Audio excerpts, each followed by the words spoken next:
आदरणीय मेरे प्रिय दोस्तों और भक्तों, श्री नारद जी द्वारा प्रभु राम को देवताओं का क्या संदेश दिया गया, आइए इस वृतांत में देखते हैं।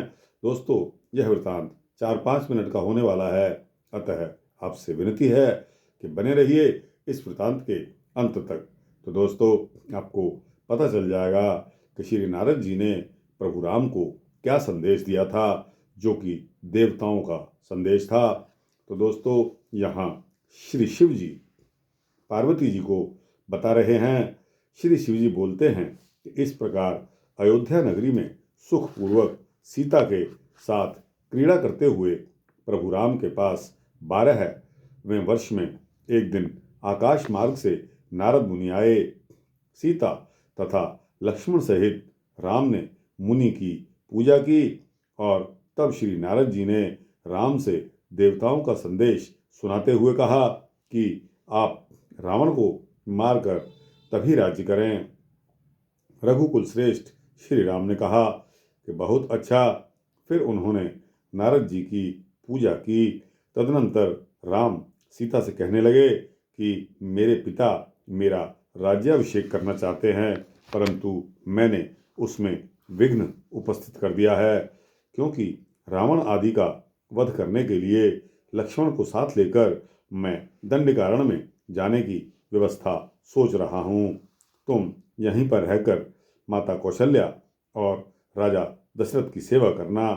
तब राम के इन वचनों को सुनकर सीता माता रघुत्तम राम के चरणों पर गिर पड़ी और मधुर वाक्य बोली कि हे प्रभु, मुझे भी वन में ले चलिए। इसके 3 कारण हैं, मैं बताती हूँ।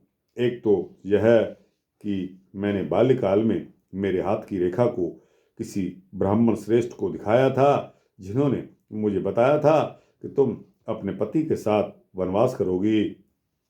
अब आपके साथ वन जाने के उस समय को ब्राह्मण की बात सत्य हो जाएगी। दूसरा कारण यह है कि जब मेरे स्वयंवर के समय सर्वप्रथम आप सभा के मध्य में धनुष चढ़ाने के लिए धनुष के पास आए थे, तब मैंने देवताओं से यही प्रार्थना की थी कि हे देवताओं, यदि राम यह धनुष चढ़ा लेते हैं तो मैं 14 वर्ष तक मुनिवृत्ति धारण करके वन में विचरण करूंगी।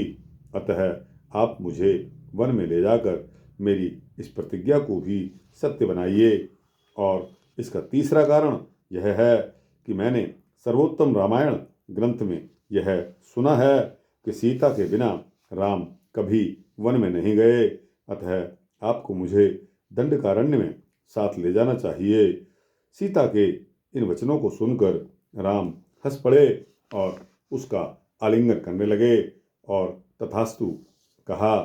इधर राजा दशरथ ने युवराज पद पर राम का अभिषेक करने का निश्चय कर लिया। तब उन्होंने गुरु वशिष्ठ जैसे कहा कि आप श्री राम का युवराज पद पर अभिषेक करिए। राजा की इस बात को सुनकर गुरु वशिष्ठ उन्हें कौशल्या के भवन में ले गए और एकांत में जाकर समझाने लगे और कहने लगे कि हे राजन, तुम तथा कौशल्या और सुमित्रा मेरे कथन को ध्यानपूर्वक सुनिए। राम कैकेयी के वर से सीता तथा लक्ष्मण को साथ ले जाकर रावण को मारने के लिए कल ही दंडक वन में चले जाएंगे।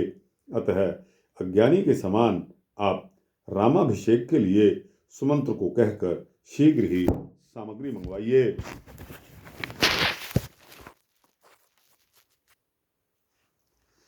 शीघ्र ही सामग्री मंगवा लीजिए। तो ऐसा सुनकर समस्त राजाओं को बुलवाकर और हे पार्थिव, श्री राम के विरह से तथा ब्राह्मण के शाप से आप शीघ्र ही स्वर्ग सिधारेंगे।